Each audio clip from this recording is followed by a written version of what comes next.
nós outros, nenhuma aliança eterna somos. Na graça de Jesus nós somos um. No amor de Deus e Pai nós somos um. Na comunhão do Espírito, nenhuma aliança eterna somos um.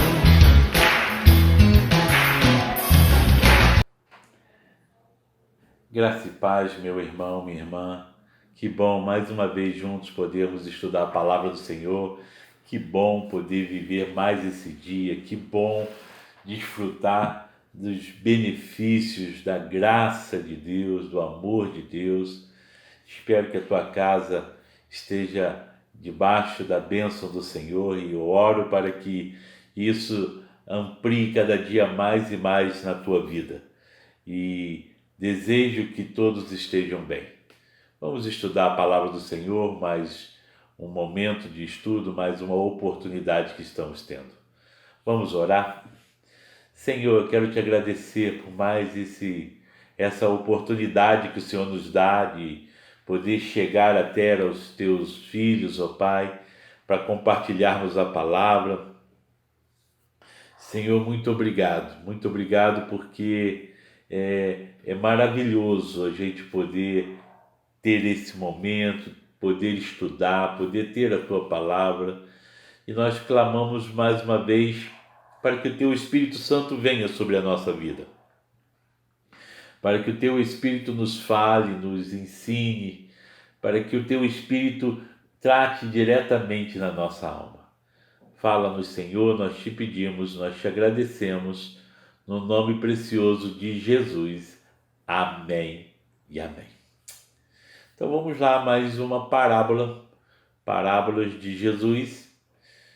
Eu quero compartilhar com você então o texto que está em Lucas, no capítulo 13, versículo 6 a 9, que diz assim: E Jesus contou a seguinte parábola. Certo homem tinha uma figueira plantada na sua vinha e, vindo procurar nela fruto, não achou. Então disse ao homem que cuidava da vinha: Já faz 3 anos que venho procurar fruto nesta figueira e não encontro nada. Portanto, corte-a, porque ela ainda está ocupando inutilmente a terra. Mas o homem que cuidava da vinha respondeu: Senhor, deixa ainda este ano, até que eu escave ao redor dela e ponha estrume. Se vier a dar frutos, muito bem. Se não der frutos, o Senhor poderá cortá-la. Essa é a parábola da figueira estéril. E aqui tem algumas figuras muito importantes, interessantes, alguma coisa para a gente estar estudando mais. O texto começa falando que certo homem tinha uma figueira plantada na sua vinha e, vindo procurar fruto nela, não achou.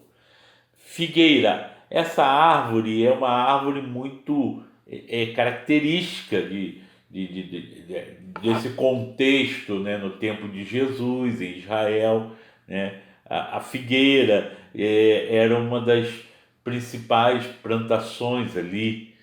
E nesse caso, nessa parábola, ela está simbolizando os judeus que estavam ali, mas não estavam produzindo o fruto que devia, o fruto da fé, o fruto da expectativa, do amor de Deus, né? Esse fruto estava deficitário.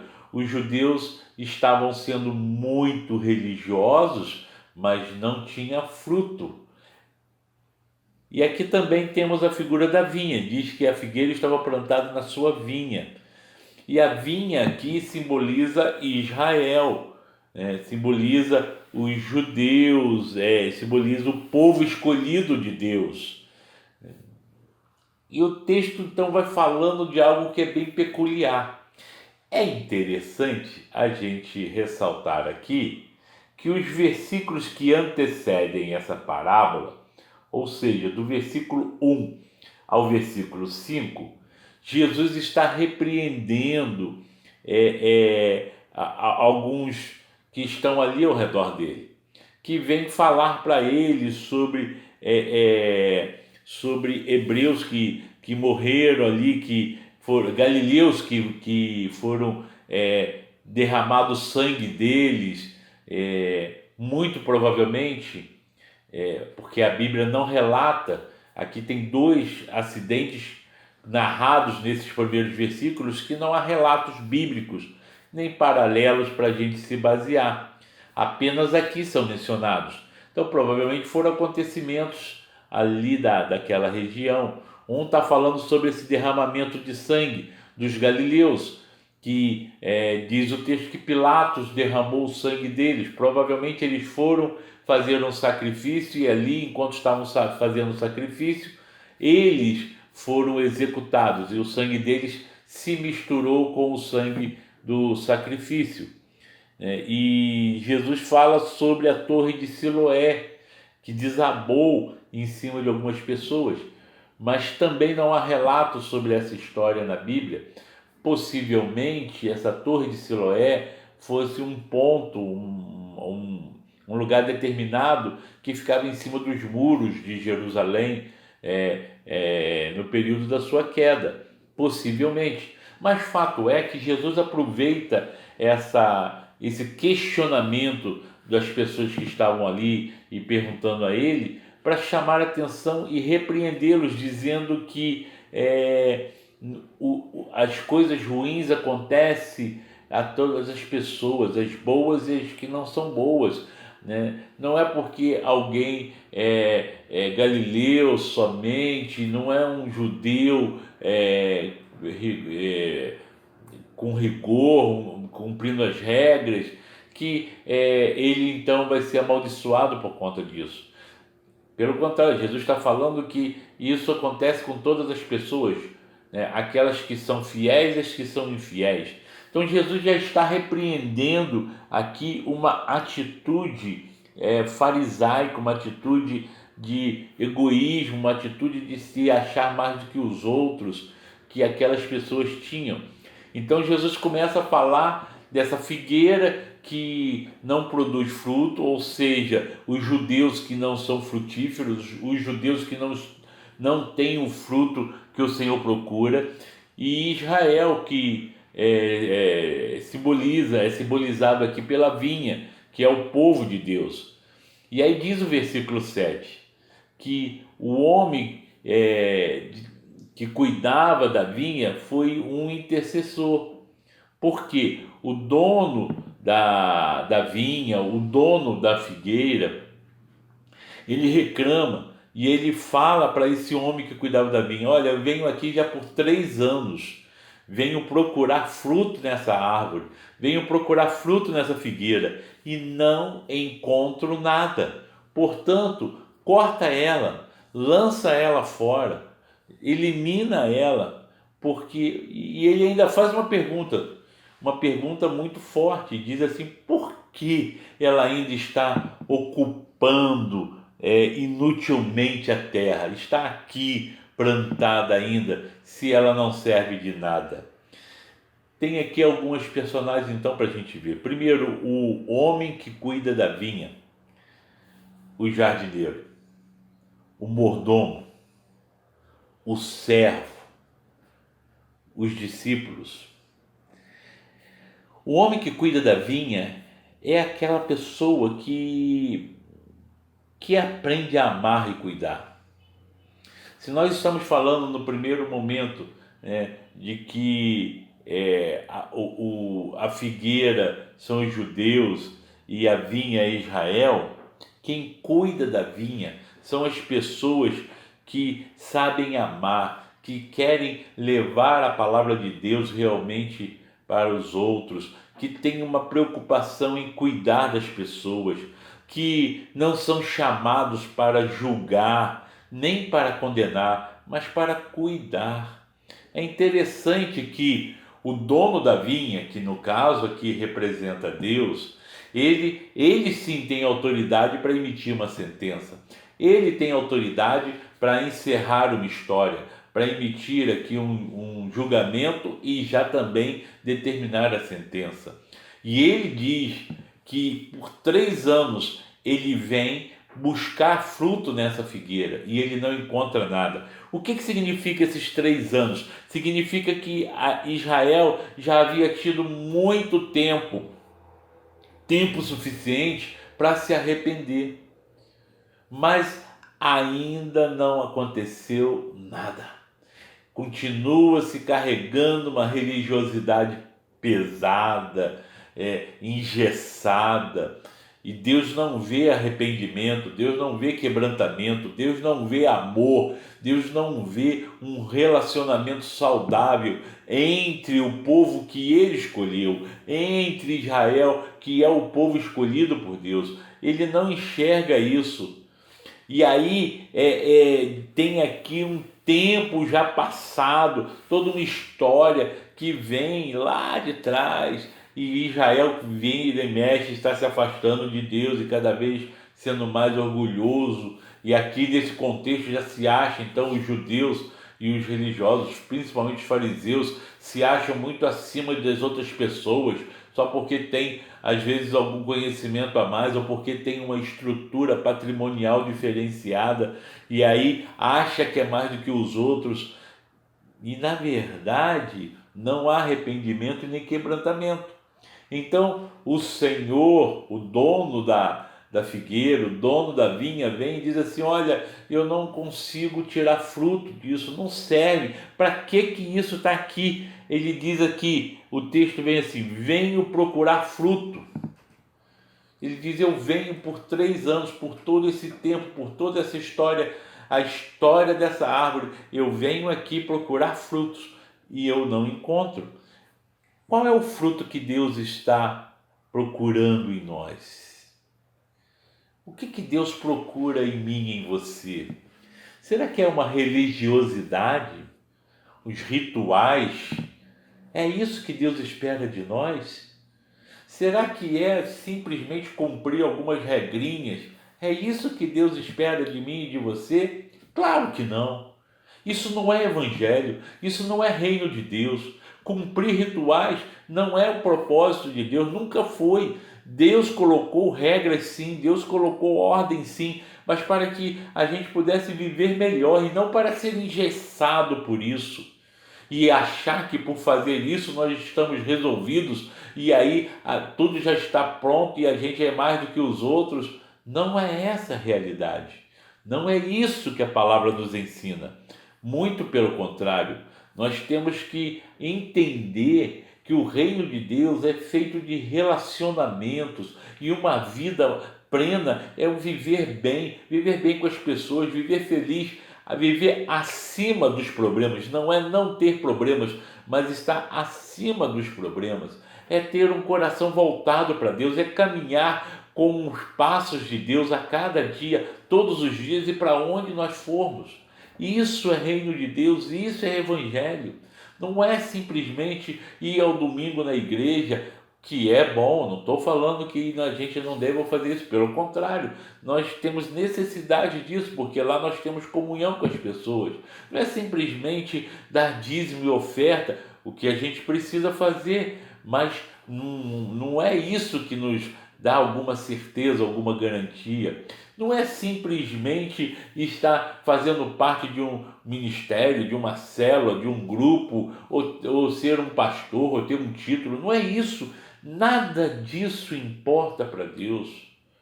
Porque se nós não vivermos o Evangelho, não adianta título, não adianta religiosidade, não adianta cumprir regras. O que Deus tem para mim e para você é muito maior do que isso. É vida. É aprender a viver acima dos problemas e das situações, porque nada pode me separar do amor de Deus. Então, qual é o fruto que Ele está procurando em nós? Temos uma pista muito boa lá em Gálatas, capítulo 5, versículo 22 e 23, que diz assim: o fruto do Espírito é o amor, alegria, paz, longanimidade, benignidade, bondade, fidelidade, mansidão, domínio próprio. Contra essas coisas não há lei. Aqui temos algumas pistas muito interessantes.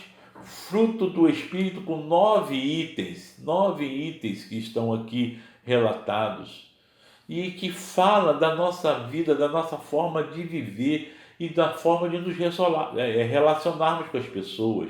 Eu não vou me aprofundar aqui, porque isso aqui seria um outro estudo, mas só para a gente ter uma compreensão clara do que eu estou falando. O fruto do Espírito é amor. Amor tem a ver com o meu relacionamento com outra pessoa, é alegria, isso tem a ver da forma que eu vivo, é paz, tem a ver com a forma como eu me sinto, longanimidade, benignidade, bondade, fidelidade, tudo isso está relacionado às pessoas, os relacionamentos, mansidão, domínio próprio, tudo isso está direcionado ao outro, né? A Bíblia fala que esse é o fruto. Esse é o fruto que Deus procura na minha vida e na tua vida. Será que Ele está encontrando? O texto diz que Ele vem já há 3 anos na figueira procurar o fruto e não encontra. Não encontra nada. Será que Deus está encontrando alguma coisa em nós, em mim e em você? Será que Deus encontra alguma coisa de amor em mim e em você? Será que Deus encontra alguma coisa de paz em mim e em você? Será que Deus encontra alguma coisa de bondade, de fidelidade, de mansidão, de domínio próprio na minha vida e na sua vida? Será que Deus encontra frutos em mim? Será que Deus encontra frutos em você? E aí, o texto é muito forte, essa parábola também, nesse ponto, porque o Senhor, o dono da vinha, o dono da figueira, ele emite já uma sentença diante do julgamento que ele está fazendo. Ele diz: olha, eu venho buscar fruto e não encontro, portanto, corta ela, condenação. O texto nos fala que a condenação é real e severa. Não se engane, meu irmão. Deus é amor, mas também é justiça. Ele sempre disse isso, que nós precisamos estar voltados para Ele, porque senão o final é ruim, o final é triste, é de condenação eterna, é de ausência de Deus, é de morte, por causa dos nossos pecados. Então, nós precisamos produzir frutos. E é importante relembrar aqui algo que a gente sabe muito bem, que os frutos nascem numa árvore naturalmente. Uma árvore não precisa fazer força para dar frutos, porque a ordem natural da árvore é ela dar frutos. Então, preste atenção, queridos. A ordem natural para aqueles que entregam a sua vida para Deus, que entregam a sua vida a Jesus, é ter amor no coração, é ter alegria, é ter paz, é ser longânimo, benigno, é ter bondade, fidelidade, é ser manso, é ter controle, domínio próprio. Isso é natural. Isso precisa fazer parte da nossa vida, é o dia a dia, não é uma coisa forçada, não é uma coisa treinada, ensaiada, é um viver. O Evangelho é uma forma de viver, não é apenas um conjunto de regras, mas é a maneira como se vive. Isso é Evangelho. Então, o Senhor da vinha, ele chega e emite uma condenação e diz: corta. E ele ainda vai muito além. Ele diz assim: por que ela ainda está ocupando inutilmente a terra? Que expressão dura! Inutilidade, ocupando espaço na terra inutilmente. Querido, maior tristeza é para nós a gente se sentir inútil, achar que a nossa vida não tem expressão nenhuma, que a nossa vida não tem valor nenhuma, que não fazemos diferença nenhuma. E isso é muito triste. E aqui o texto está nos falando sobre isso. Está nos falando que uma pessoa que não dá frutos, que não tem esse fruto natural na sua vida, é uma pessoa que está ocupando a terra inutilmente. Está aqui apenas sem nenhum valor. E a nossa vida tem um propósito. Deus me criou e criou você com um propósito. Deus tem um propósito específico para cada um de nós. E aí vem o versículo 8, que é bem interessante, que o texto nos fala assim: mas o homem que cuidava da vinha respondeu: Senhor, deixa ainda este ano, até que eu escave ao redor dela e ponha estrume. Olha só, aqui nós vemos a figura de um intercessor, de um servo, de um discípulo que se propõe a ajudar e formar outros discípulos, não discípulo deles, mas discípulo do Senhor.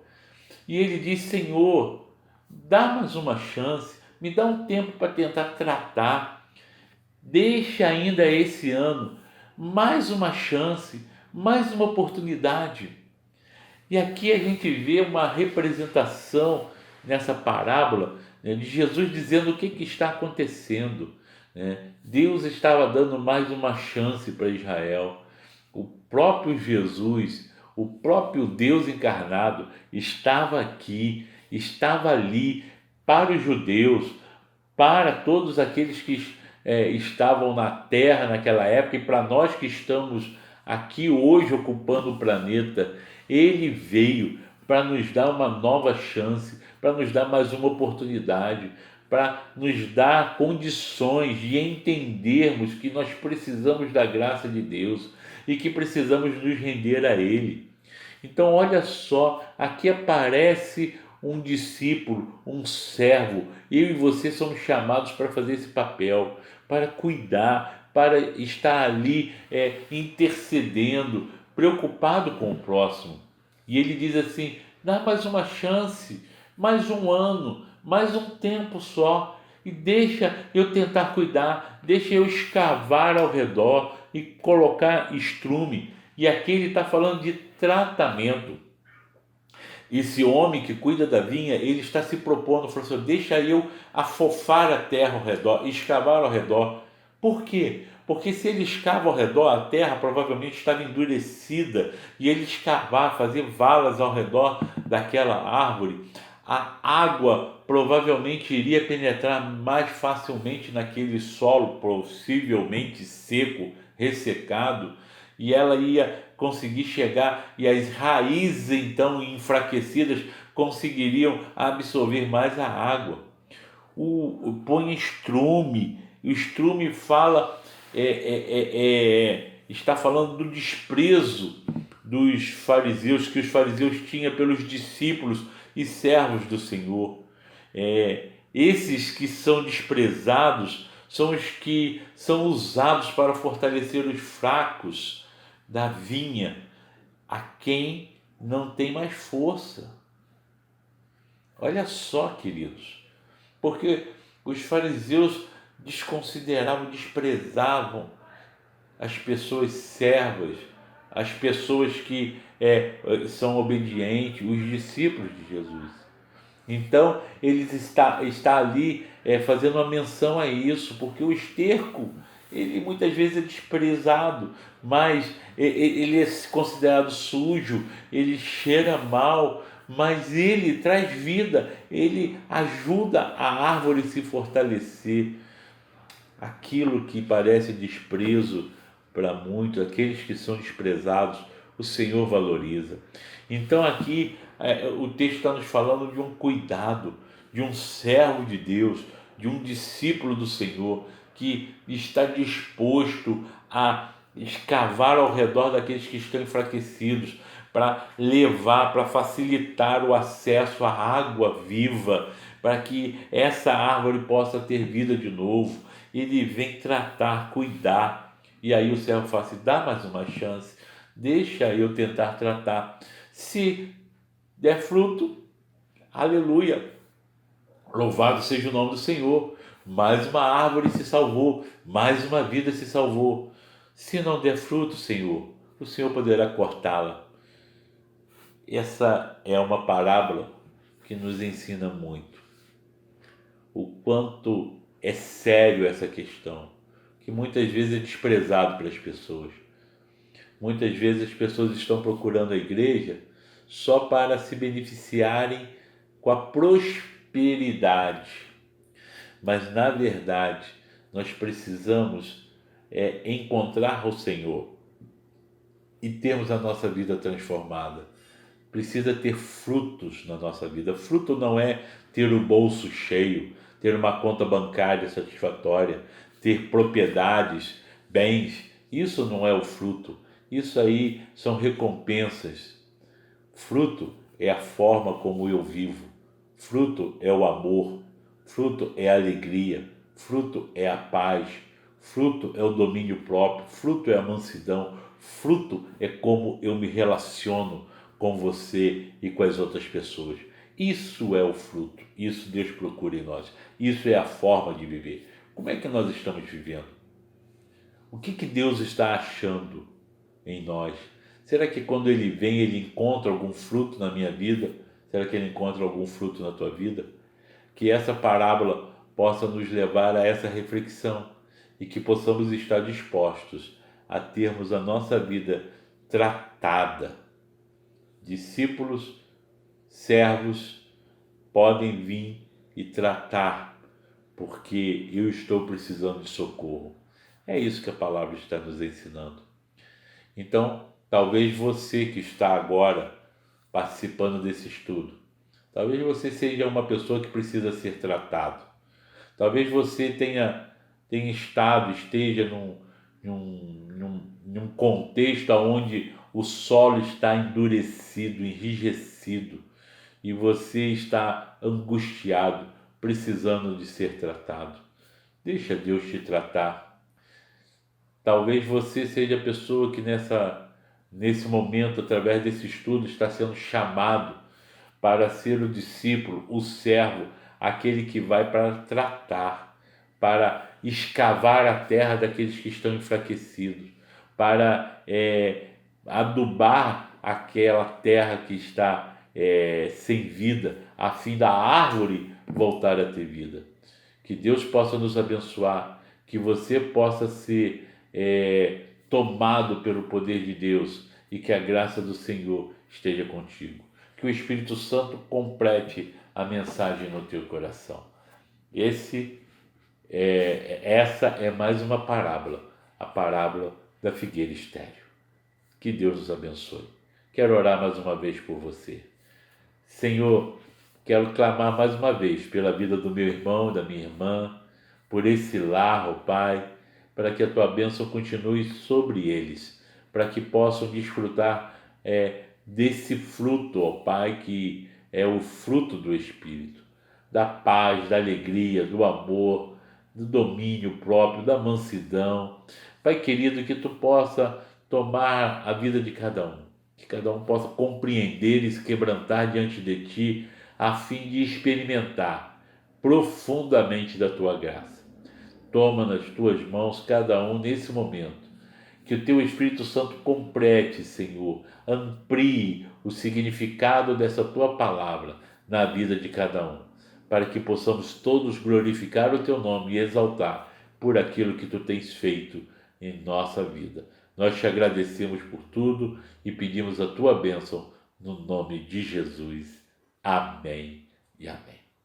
Louvado seja o nome do Senhor. Mais uma vez eu te lembro aí que você tem aí na tela os QR Code, um QR Code para a oferta, dízimo e oferta, que você pode acessar por ele aí, né? Só apontar o celular com o aplicativo do QR Code, você aponta para o celular, você vai então para uma área onde você pode estar contribuindo, dando o seu dízimo e a sua oferta. Ou também aí no link, na descrição do vídeo aí no YouTube, tem um link que você pode fazer isso. O outro QR Code é para que você possa entrar em contato direto comigo. Ele vai te conduzir diretamente ao meu WhatsApp e você pode então fazer um pedido de oração. Você, se quiser ser pastoreado, quiser dizer, pastor, eu quero ser cuidado, eu quero estar fazendo parte desse rebanho, independente de onde você esteja, nós estamos aqui à disposição para tratar de você de alguma forma. Então, entre em contato comigo, ou mesmo para comentar o estudo, dizer, olha, eu gostei dessa palavra, o Senhor me acrescentou isso, né? Você pode entrar em contato comigo pelo WhatsApp e juntos, então, vamos interagir. Vai ser um prazer conhecer você e falar com você, né? Que Deus possa estar nos abençoando, que Deus abençoe a sua casa, a sua vida. Estaremos ainda, né, nesse processo de transmissão por um bom tempo. Então, aos domingos nós temos o culto transmitido da Igreja do Castrioto e às quartas-feiras o nosso estudo aqui online.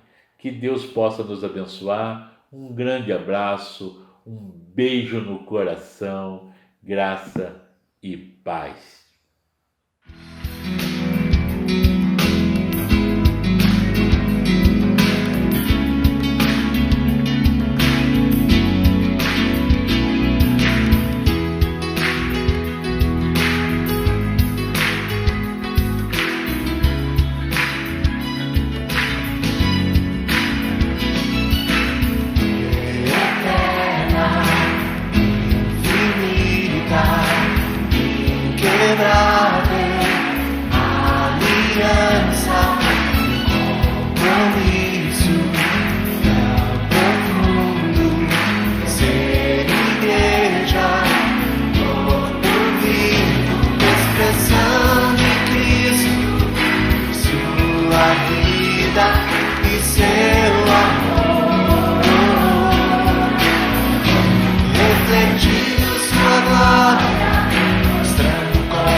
Unidos em Cristo e uns aos outros, em uma aliança eterna somos.